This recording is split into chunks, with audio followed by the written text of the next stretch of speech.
Ladies and gentlemen, the last component to the F71 build has been found. Yeah, baby, check it out. Here we are. Here she is, in the alleyway after being dragged out of a 2-year slumber. Pretty straight. And that's where she lived. The dog's now there. The space has been well used again. So there we go.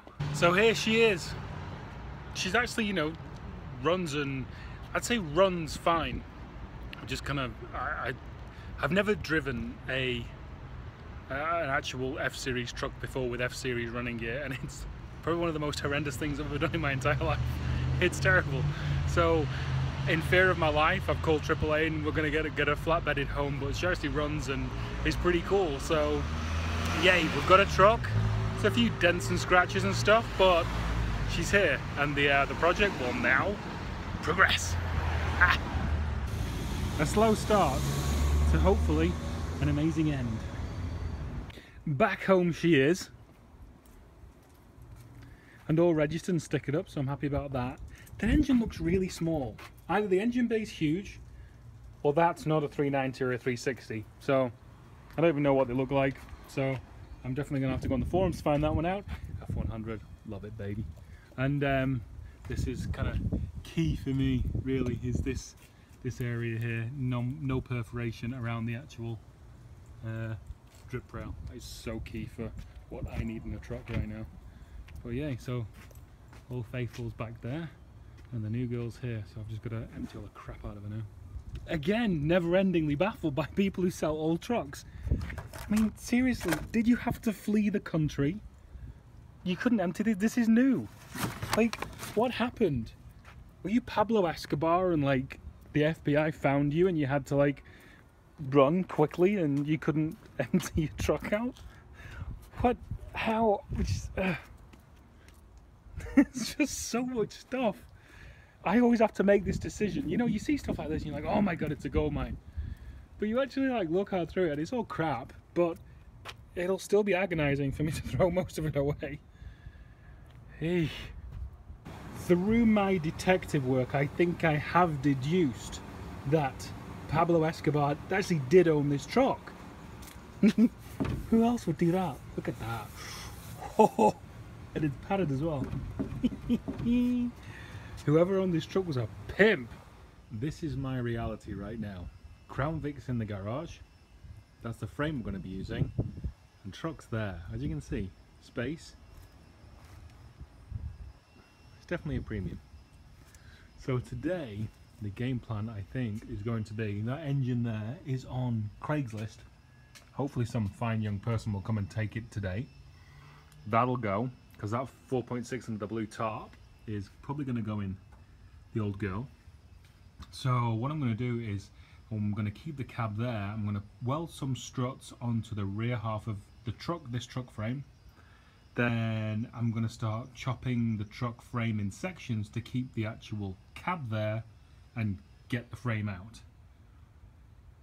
Because I'm quite sure everybody will be like, oh no, why don't you sell the frame? Why don't you sell the frame? But nobody's going to pay any money for the frame. So I'm just going to chop it up, and hopefully the scrap man will come and get it. So that's the plan for today. So hopefully by the end of today, engine, the 302 will be out and deposited somewhere. The frame for the truck will be kind of chopped around the cab, and the cab itself will be on axle stands. Yay, sounds simple. As you can see, the breakdown is going well. And then we get to stuff like this. Miata Rob's here. There you go. And I thought I'll vacuum out the front, you know, make it look nice. And then I come to take the seat out and it's like, do you clean your truck often, sir? That'll be a no. God. Seriously. How do people do this? How do you live like that? Got a free sunshade though, so there's that. Bonus. Right now, in my limited space, as you guys all know, engine is out. And down here we have the supports welded onto the frame, because I'm about to chop it right around that mark there. I'm going to put some jack stands underneath the actual cab itself. Chop that, that'll drop down, and then we'll wheel that out onto the drive, and then hopefully some helpful metal recycling LLC incorporated nice guy in an old truck will come and get it.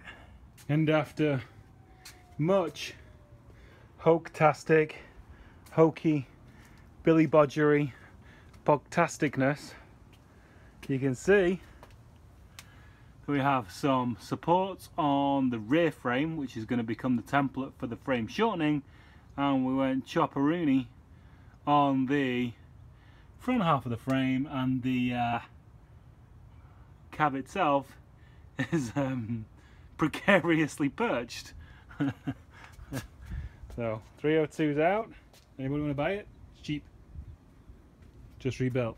Awesome. It's not really, it's a lie. And there we go. So bed's there on the frame, supported. Cab is on jack stands, wheel, bricks and wood. And the front frame is chopped and separated, so I'm going to wheel this out now.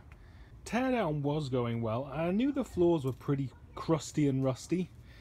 I was hoping I'll be able to rust treat it, until I started finding pinholes right there, and the pitting is just too deep. So floor pans it is. The reason why is this this seam sealer that they put in here from the factory goes brittle with time, and water gets down, runs down inside, and then you get all sorts of fun and games pooling right where the driver's foot goes.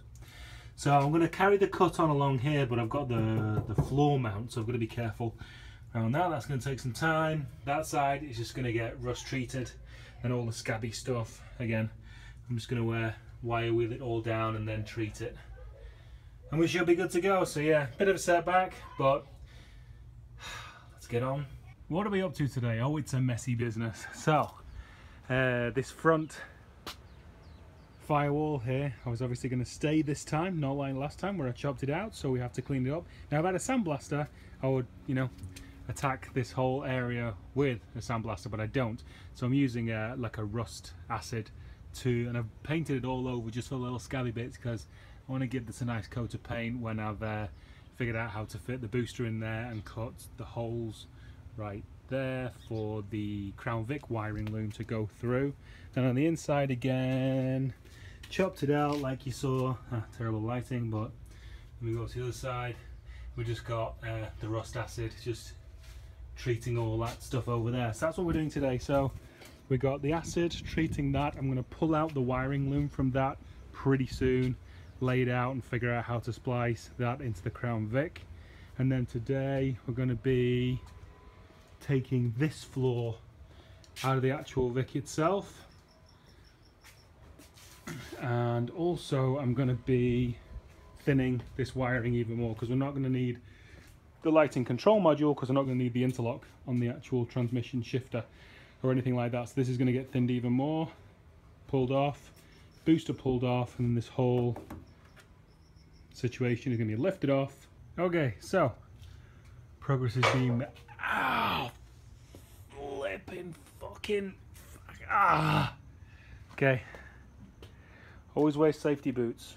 Always wear safety boots when things are trying to kill you. So, cab is over there, still soaking in acid. Try and clean it up. Meanwhile, I have been pulling the floor off. Wiring's all up there. Frame is clear and floor is there. So I need to now drag that out. Little bit of a midday update. So, let's hope the computer or the camera can figure it out. There we go. Scrap's gone. Helpful scrap man came and got it. We love Craigslist. And so we have the car that is bare. I have I cut out the hole for the ECU and all the pedal mounts and all that kind of stuff. Cut that out of the firewall. That's over on the other side over there. So now we have these. Now apparently when we're just plonking a cab onto a Crown Vic frame, the hole that it lines up with is this one. In between the two original Crown Vic floor mounts. And the rear mount, a general measurement is where that ratchet sits. So if we just come back a little bit, you can see that the rear cab mount is going to be behind or in between those two original Crown Vic mounts.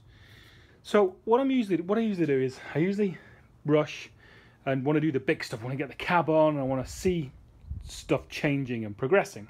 So today I took a step back and I was like, okay, what do we need to do before we get the cab on? Just little things like the HVAC. Is it HVAC? No, the gas tank vent gases return that goes to the charcoal canister. I don't need that. So, you know, that is a hell of a lot easier to do than with having the cab on. The cab would have been on by now if I hadn't come across all that rust, and that would have just been a pain in the arse to do. So then we come on to the actual cab itself. And again, I'd rush it and then I'd need to do stuff when it was actually on the Crown Vic frame already. So we're going to take a step back, slow down, and get the cab completely done before it goes onto the Crown Vic itself. Just things like getting underneath, you know, obviously after the welding's done, giving it a really good cleaning, getting all that, and bed linering the whole bottom.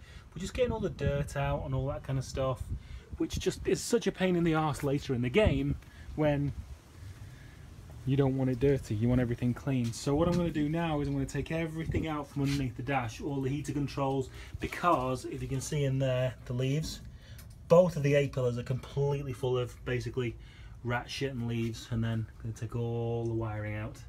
So we'll have a bare dash in about an hour, I would say.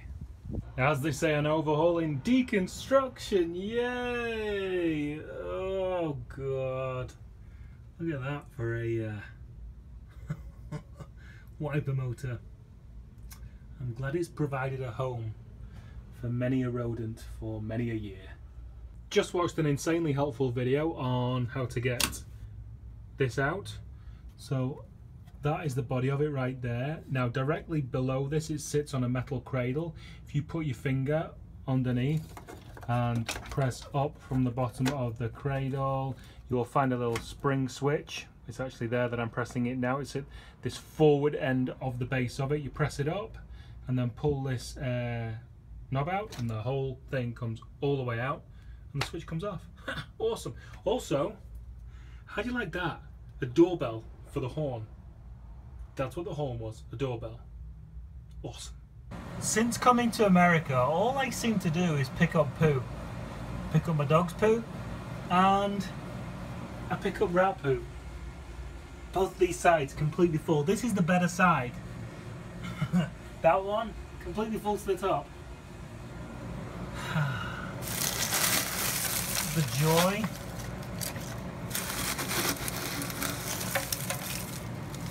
Of deconstruction. You are now dirty. And with the quick edit of a movie, you are now clean.